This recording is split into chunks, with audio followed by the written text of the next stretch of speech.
Y estamos con Jorge Rolón Luna, abogado, fue juez electoral muchos años, creo que 6 más o menos, docente, consultor, investigador, siempre está actualizado. Y él tiene un caro amigo que quiero que me lo describa, que se llama Miguel Godoy. ¿O no son caros amigos del defensor del pueblo? No. ¿Eh? No, la verdad que yo no lo conocía hasta el año 2017 en el que es nombrado. Trabajé un año ahí y hasta ahí. ¿Y qué pasa con este señor que prevén tratar juicio político a Godoy, dice, la próxima semana? ¿Por qué?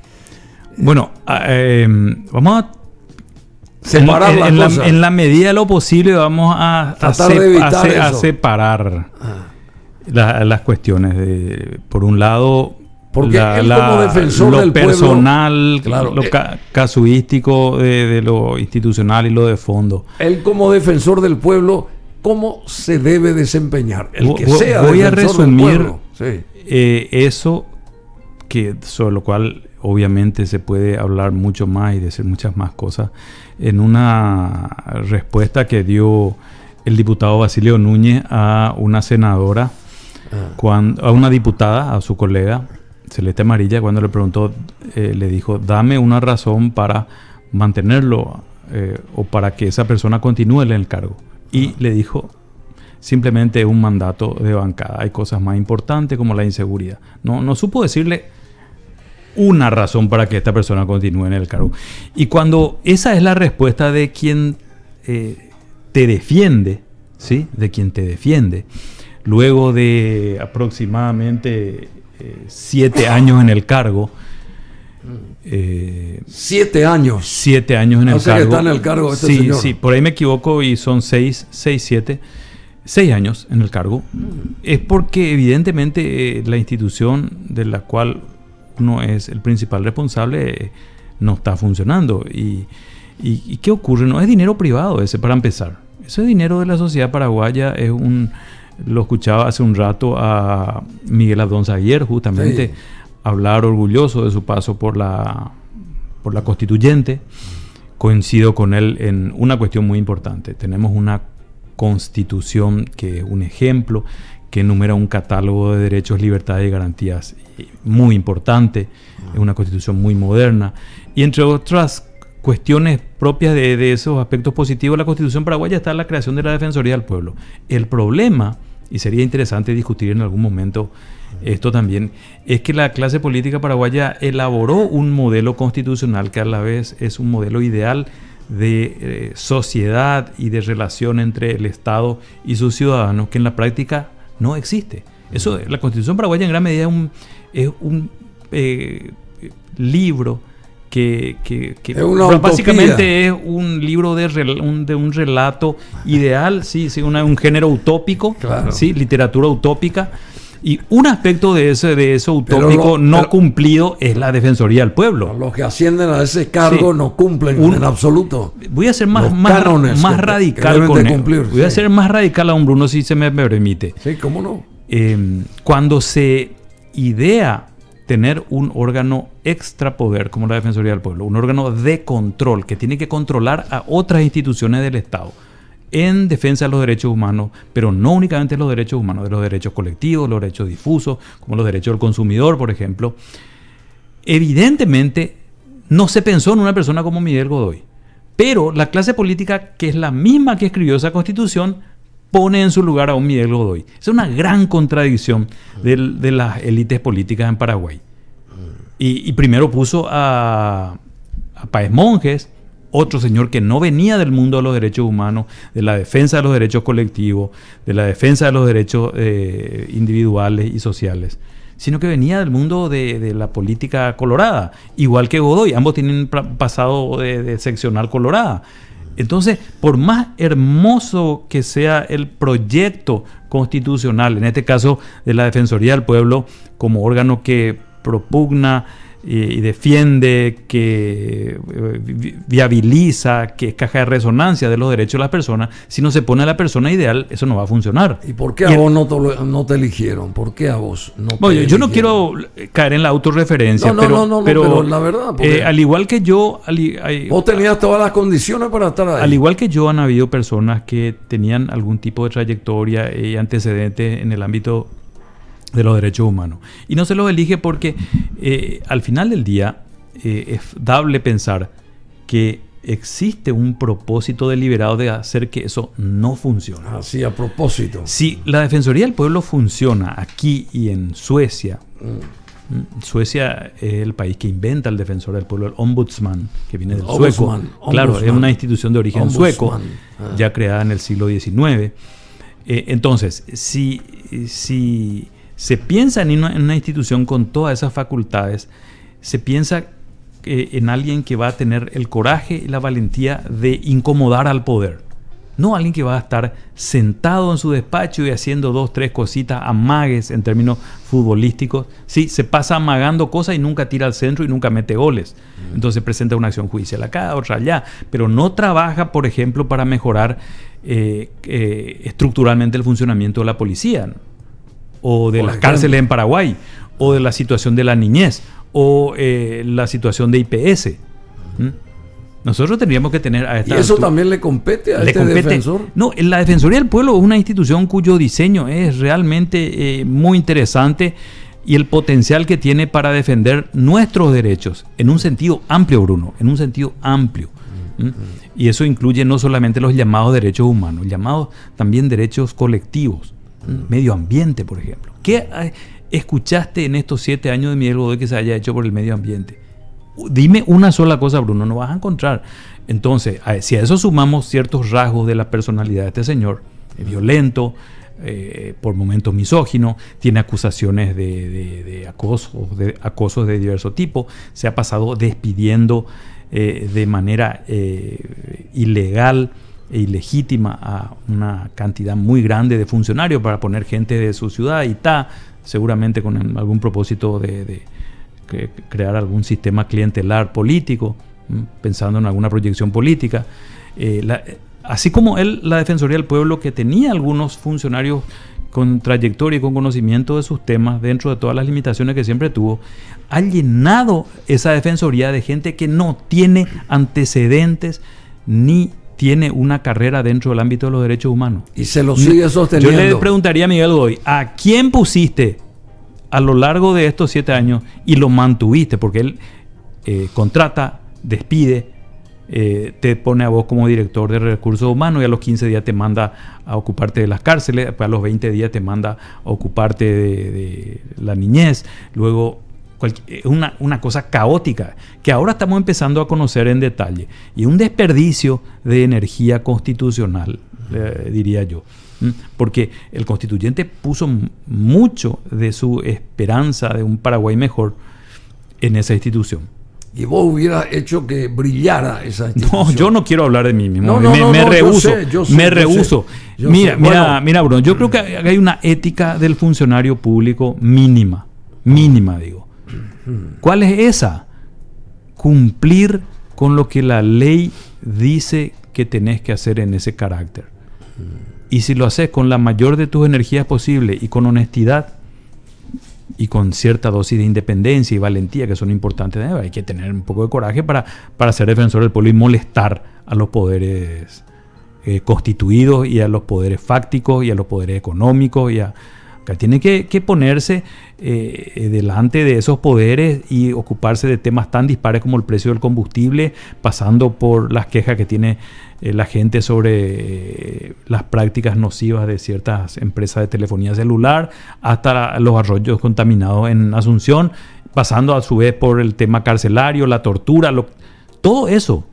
Forma parte de la Defensoría. Bueno, y no vemos, está vegetando ahí, te digo, haciendo algunos fuegos de artificio, presentaciones de acciones judiciales aquí y allá, que no apuntan al fondo de la cuestión, y mechado esto con episodios disparatados, de violencia, etcétera. Lo encontraron muerto. ¿Sabías vos? Bueno, hoy me desayuné, salí temprano de mi casa y... A Dionisio Bustamante en la cárcel de Coronel Oviedo, el famoso patrón. Patrón, lo encontraron muerto al patrón. Peligroso criminal Dionisio Bustamante Sotelo, que fue hallado sin vida en el interior de su celda en la cárcel de Coronel Oviedo. ¿Vos estás al tanto de esto o no? Bueno, decía justamente que como hoy salí temprano de mi casa, no tuve tiempo de ver las noticias, de enterarme. Pasaron muchas cosas hoy, Bruno, vinculadas a este tema que me estás contando. Hubo también, los medios se hicieron eco porque no lo hicieron en un primer momento, 2 homicidios en Pedro Juan Caballero y un caso mucho más llamativo, más resonante, digamos, de sicariato en Curuguaty, donde incluso se repitió un episodio ocurrido de unos meses atrás, en donde los sicarios incluso llegaron a perseguir a la ambulancia para rematar a la persona. Sicarios balean ambulancia de bomberos que trasladaba a su víctima. ¡Qué claro, bárbaro! la víctima ya había sido atacada previamente. Y los sicarios persiguen a la ambulancia en una motocicleta de película. Bueno, todo esto nos dice algo de lo cual ya hemos hablado acá y que vos sabés que yo vengo trabajando este tema, escribiendo, publicando sobre esto. Sí. Bueno, y tenemos que asumir definitivamente, y esto es algo que lastimosamente, y voy a explicar después esto, al no existir en nuestro país lo que se llaman espacios, en Estados Unidos le llaman non-partisan issues, temas no partidarios, que son de interés de todo el país, y en los que en el caso norteamericano, republicanos y demócratas dejan de lado sus rivalidades y se abocan a eso. Se abocan a eso, exactamente.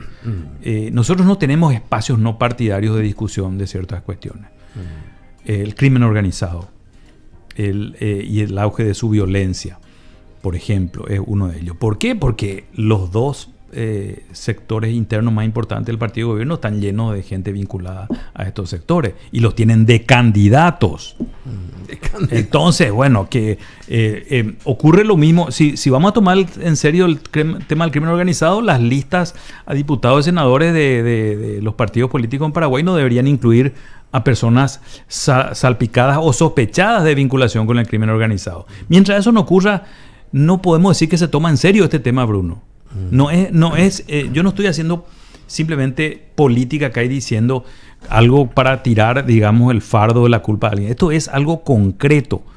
En los últimos 2 años, especialmente en este último año, luego del operativo Ultranza, aunque ya es un tema viejo para quienes venimos siguiendo esto, las vinculaciones entre la política, sobre todo el partido de gobierno, y eso incluye el oficialismo y la corriente interna opositora más importante que es el cartismo, está llena de gente salpicada de vínculos con el crimen organizado. Entonces, mientras eso no se ponga sobre la mesa y estos partidos no digan, bueno, y hay también figuras vinculadas a estos temas en otros partidos, pero mínimamente, existen, pero mínimamente. El gran partido de la mafia es el Partido Colorado en la República del Paraguay. Es el gran partido de la mafia, claro. ¿Sí? Si a alguien le cabe alguna duda, arma un debate, Bruno, nos sentamos, yo sé que no es el formato de tu programa y nos ponemos a discutir con datos, cifras, nombres, etcétera. Pero se puede. No, digo, porque estoy seguro de lo que estoy diciendo y no porque yo sea nadie en particular o en especial, sino simplemente porque es algo indiscutible. La evidencia está a la vista. Entonces, no hay un espacio de discusión por fuera de los intereses partidarios sobre este tema. Y eso debería implicar sanear nuestra política, y esto yo ya lo dije en este programa, Bruno, limpiar nuestra política para empezar. Y ahí podría generarse algún tipo de escenario buenos contra malos. Y reforzar los buenos serían los funcionarios, los políticos, los policías, y los malos, los criminales. Pero esa distinción, esa separación entre buenos y malos en el Paraguay no existe. Los que tienen que combatir a estos... Claro. Y ahí es que yo particularmente Por eso la seguridad no funciona tampoco. Pero por supuesto. O sea, no hay seguridad. Yo tuve una reunión hace un par de días con un importante dirigente del fútbol donde fui a conversar sobre el tema de la violencia en los estadios, etcétera. Y una de las cosas que escuché en esa reunión era El problema de la violencia de las barras es que la policía está en connivencia con las barras bravas. O sea, si nosotros vamos a tomar en serio el problema de la inseguridad en Paraguay, el problema de los grupos criminales y su inserción en la política, en nuestra sociedad también, porque ya hacen política social, inclusive en algunos lugares sacan maestros, ayudan a arreglar las escuelas, etc. Entonces, si nosotros vamos a tomar en serio eso, primero tenemos que empezar a sanear nuestra política y a partir de ahí, algo que tiene que ver con lo que te decía recién, bueno, una profunda reforma de nuestra policía. Mientras eso no se haga, Bruno... ¿Y esa profunda reforma consistiría en qué específicamente? A ver, amén del dinero que se necesitaría seguramente, ¿verdad? Pero bueno, consistiría en qué. En primer lugar es bueno señalar lo siguiente. En América Latina, luego de las caídas de las distintas dictaduras que hubo entre los años 60, 70 y 80, se hicieron reformas militares muy profundas. Uno de esos objetivos era menguar, sino hacer desaparecer el poder de las Fuerzas Armadas en el ámbito de la política interna. Hay países que lo lograron, Argentina, por ejemplo. Hay países que no lo lograron porque no hicieron reformas militares, como Brasil, donde los militares siguen siendo un factor de poder muy importante. Los militares hacen declaraciones públicas, hacen amenazas. Mira que si gana para pasar tal cosa. Bueno, entonces reforma política policial implica, por un lado, que esa institución va a tener que ser otra completamente diferente, ¿sí?, de la que está haciendo. Claro. ¿Y cuál es el rasgo principal de la institución policial en nuestro país? Que no está profesionalizada, más allá de que los policías lo quieran, pero los políticos no les dejan, porque los políticos necesitan una policía funcional a sus negocios, que los protejan a ellos, que protejan los negocios y que no se profesionalicen. Ejemplo de lo que es profesionalización: vos tenés policías que han sido formados en Sudáfrica, en Estados Unidos, en Bélgica, en Japón, en Taiwán, y de repente los tenés confinados en alguna comisaría en el interior del país. ¿Sí? No haciendo lo que sabe hacer. Entonces, no, nuestra policía, y por otro lado, el modelo de policía que tenemos basado en nuestra ley y por ejemplo, en el sistema de méritos policiales. Nosotros no tenemos un sistema, un registro que permita evaluar a los policías en función a los resultados que ha obtenido a lo largo del tiempo. Entonces, el que salió más antiguo en su remesa, en la remesa del, digamos, el 82, ese sigue siendo el más antiguo y por ende el de mayor rango, incluso dentro de su mismo rango, por decirlo de alguna manera, porque él salió número 1 de su remesa en el año 82. Ese es un anacronismo que se mantiene, por ejemplo, en nuestra policía. Cuando que la antigüedad, o sea, quién es el primus inter pares entre sus camaradas, el primero entre todos, debería ser algo que se evalúa anualmente. ¿No tenés ninguna denuncia de corrupción? Buenísimo, sumás puntos. ¿Sí? No tenés ninguna denuncia por violencia, por tortura o por tortura ocurrida en la comisaría a tu cargo, sumás puntos. Disminuiste la criminalidad cuando estuviste en la comisaría 12, disminuyeron ahí los robos domiciliarios, estadísticamente demostrable, sumás puntos. Hiciste cursos, sumás puntos. ¿Y acá no se tiene en cuenta eso? No se tiene en cuenta, no existen legajos de los policías. No existen. Te estoy mostrando algunos aspectos de la... Y luego...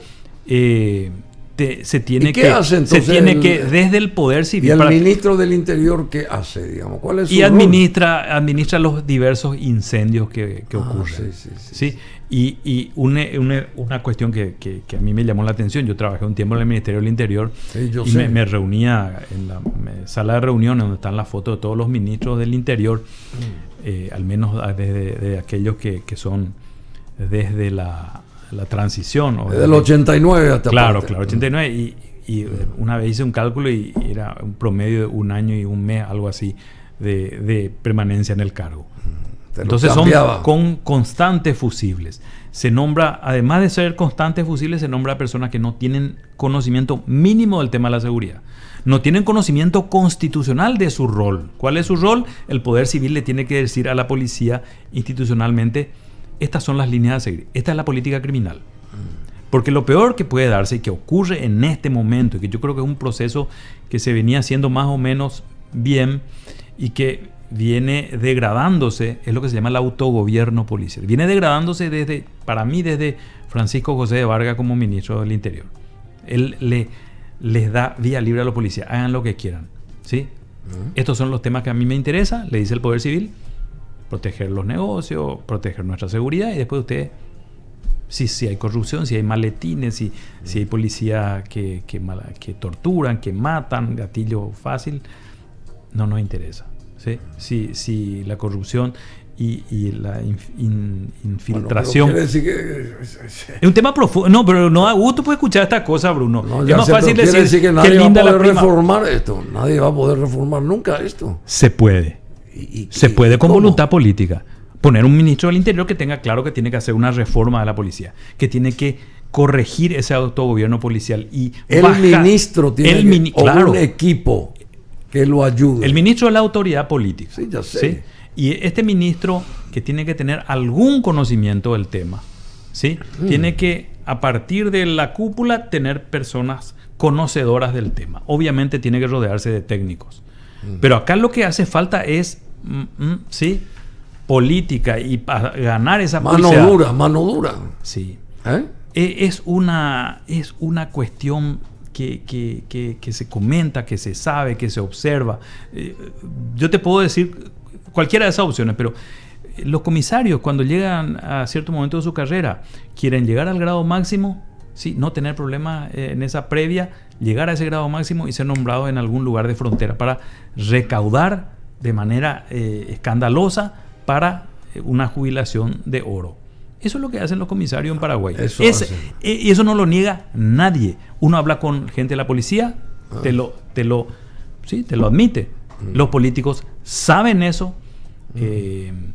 Se sabe también. Y esa recaudación también tiene un porcentaje para el tipo que lo puso llega hasta ahí. Arriba. Llega hasta arriba. Claro. Incluso yo he hablado con ministros del Interior que me contaban, yo nunca pedí, me venían y me traían.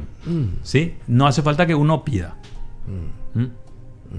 Claro, entonces, más a mi favor, nunca va a cambiar nada. Están los ministros y los ministros a los que le llaman eyushe. Tráeme, son voraces e insaciables. Yushe, tráeme. ¿Qué porcentaje? Le lleva un maletín y no le satisface. Y están los que reciben, y están los que nos piden, y un par de casos conozco, y no, esto conmigo no va. Lleva, volvé, pero cortar esos negocios también requiere de mucha fuerza política. Porque estamos hablando de mafias. Mafias.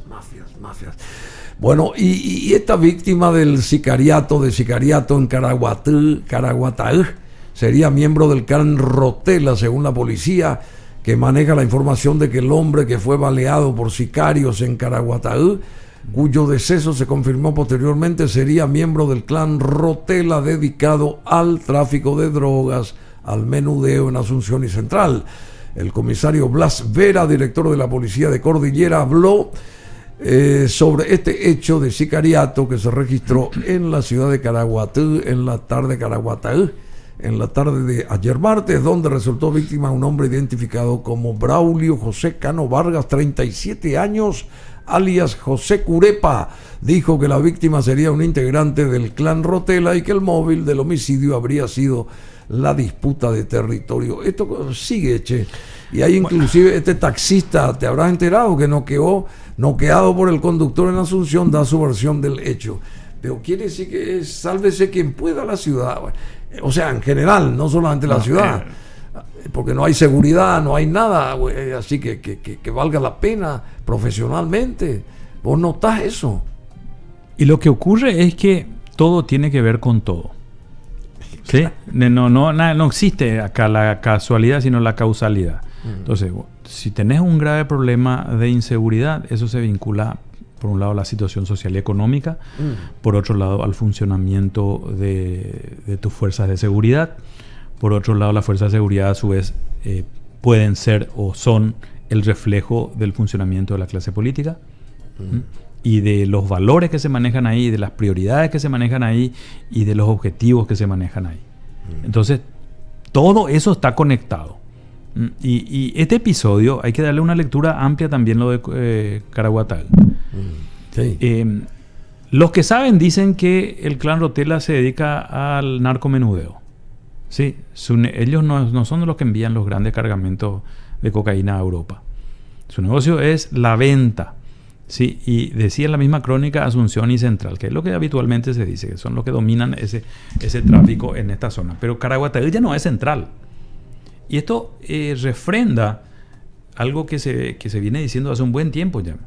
El consumo de drogas en nuestro país está aumentando y está cubriendo prácticamente todo el territorio de la República. ¿Te imaginás vos así en la previa decir que va a haber conflictos por territorio o disputas por la venta de drogas en Caraguatay? ¿Te lo imaginas un lugar libre de esas drogas, que más te lo imaginas en lugares, digamos, más urbanos, de grandes urbes como Asunción y área metropolitana, que son un todo, porque están unidas físicamente? Sí. Pero en Caraguatay ya se está vendiendo drogas y ya se están disputando territorios. Entonces, nosotros tenemos dos cuestiones. Se va agrandando el todo. PCC y el Clan Rotela son la expresión de los dos grandes problemas que tenemos vinculados al narcotráfico. Por un lado, el PCC y las organizaciones de frontera con las que el PCC disputa tienen que ver con el lugar que ocupa Paraguay en el mapa mundial del tráfico de drogas, que es un nuevo lugar. ¿Sí? Es un nuevo lugar. Es un nuevo lugar, sí. Paraguay se ha venido transformando en los últimos tiempos de ser un mero productor y exportador a los países vecinos, especialmente Brasil, de marihuana, a ser un eje importante del tráfico de cocaína, especialmente hacia Europa.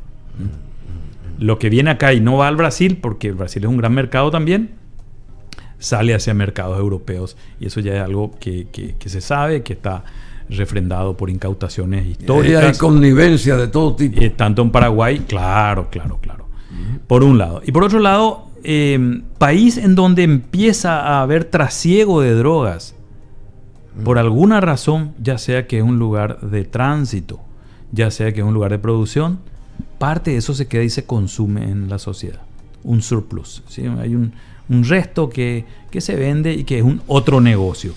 Y eso está afectando a nuestra juventud especialmente. El consumo de drogas se ha disparado tremendamente. Oye, por eso decía, en la previa, antes de conversar sobre este tema, poner sobre la mesa unas 5 personas que no se ocupan directamente de este tema y les preguntas, ¿te imaginas a narcotraficantes disputándose territorio en Caraguatay? Te van a decir que no. Pero la verdad es que ya está pasando. Y está pasando hace un buen tiempo. Decime, ¿y cómo se plantearía entonces un cambio que se anhela a partir del siguiente gobierno si todo ya está tan carcomido? Porque quiere decir que acá se tiene que pensar de manera distinta, no como se viene idealizando un gobierno que tiene que ubicar a ciertas personas en lugares clave, porque esto es tan poderoso y tan putrefacto al mismo tiempo que hay que hacer un cambio así, de un hachazo, hay que hacer un corte, porque si no... Sí, como Alejandro Magno con el nudo gordiano, claro, ¿sí? Porque si no, no va a haber triunfo alguno para el que sea cuando llegue al poder, porque ¿cómo va a triunfar ese gobierno nuevo si todo está podrido por debajo, a través de las... no sé si me estoy haciendo entender. Sí, clarísimo. Y bueno, ¿y cómo se hace entonces? Bueno, en primer lugar... O mejor dicho, ¿qué se estudia para tratar de que eso no se pueda enderezar, si todavía hay tiempo de enderezar? Correcto el análisis, correcta la pregunta, pertinente absolutamente. Ahora, la respuesta es complicada. En primer lugar, yo particularmente creo en la capacidad del ser humano y de las sociedades humanas para transformar su realidad. Y de hecho, ese es el objetivo primigenio, la razón de ser original de los griegos hacia acá de la política. Trabajar con base en alguna idea de modelo de sociedad para transformarla. Yo creo en eso. Hay sociedades que se han transformado a lo largo del tiempo y que estaban peor que nosotros, inclusive en algún sentido. Ahora, si uno no aborda las cuestiones estructurales y los problemas de base, eso no va a ocurrir. Porque en esto no hay ni bala de plata ni milagros. Ni bala de plata. No hay.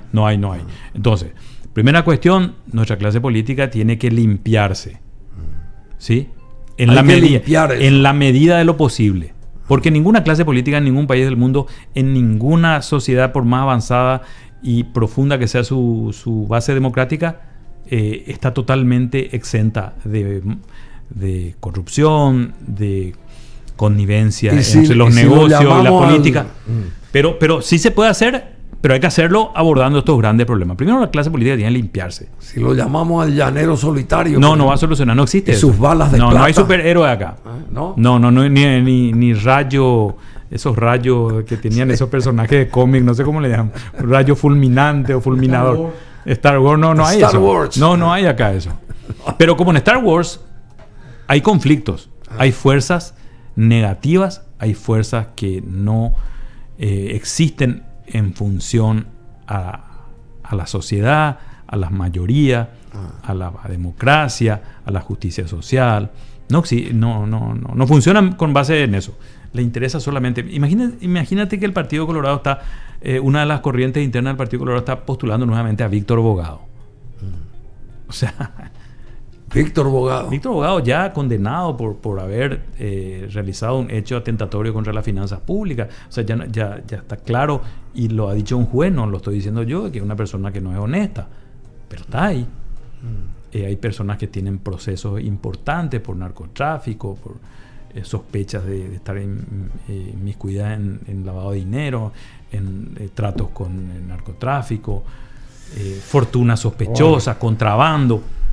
Bueno, ¿y qué querés que te diga, Bruno? Que de eso, si vos pones en tu olla carne podrida, verduras podridas, ¿sí?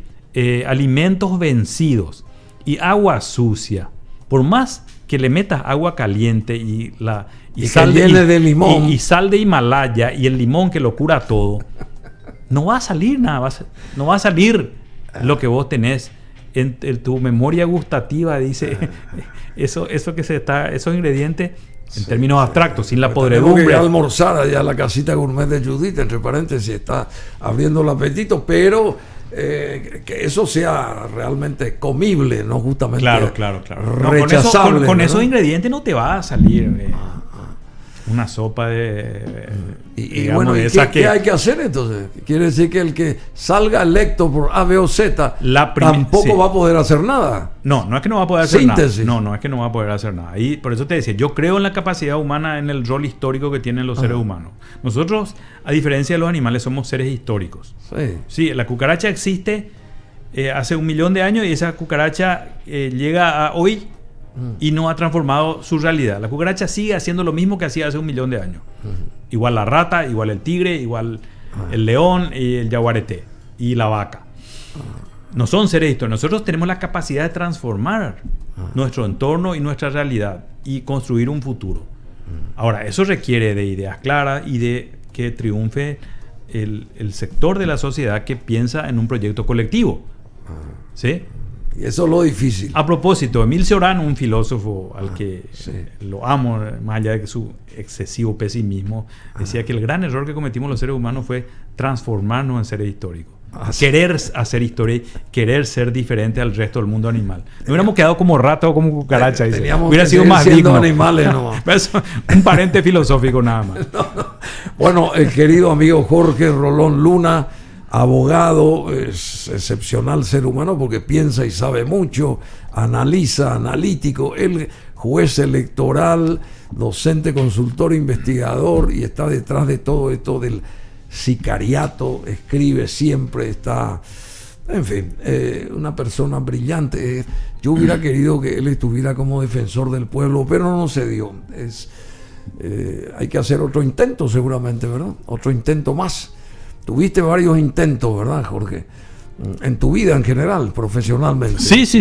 Cuando uno tiene una vocación por lo público, obviamente busca ocuparse de lo público. A mí, por suerte, como trabajador en el ámbito privado, no me va mal. Me gusta también mi trabajo, pero mi vocación es lo público. Yo ¿seguís con tu programa de radio o no? Sigo con mi programa de radio. Me tomé un paréntesis para visitarlo a usted. Hoy te escapaste, corresponde, ¿no? Y porque, claro. Y tenemos un espacio ya acá que hay que seguir alimentando. De cuando en cuando, claro. Seguir alimentando. Bueno, muchísimas gracias, Jorge, de verdad, de corazón, te agradezco. Y hay que justamente saber quién es quién. Yo pienso que esto es lo que estos encuentros nos dejan como lección o denominador común, apreciar o saber o pensar, esa persona puede hacernos falta en tal cosa o nos puede defender en tal otra, porque este es un gran espejo, ¿verdad? Todo esto, ¿verdad? Y bueno, y estamos simplemente invitando a la gente de todos los signos políticos, porque acá no tenemos preferencia o no vamos a excluir a nadie, sino todos pasan por acá y opinan y hablan. Eso es lo mejor de este programa. Sobre sus temas respectivos. Si se me permite, eso es lo mejor de este programa. Claro. O sea sí. Nosotros no vetamos a nadie, acá viene el que sea y bueno, dentro de un orden mínimo. Claro, un orden mínimo, porque hay muchas cosas que a veces se nos enciman, ese tipo de cosas. Por ejemplo, hoy tuviste vos ese ejemplo, o sea, viniste y estaba otra persona también invitada y de repente apareció y bueno, en fin. Pero eso nos llena de satisfacción, porque quiere decir que no se olvidan de nosotros y seguimos nosotros no olvidándonos de ustedes.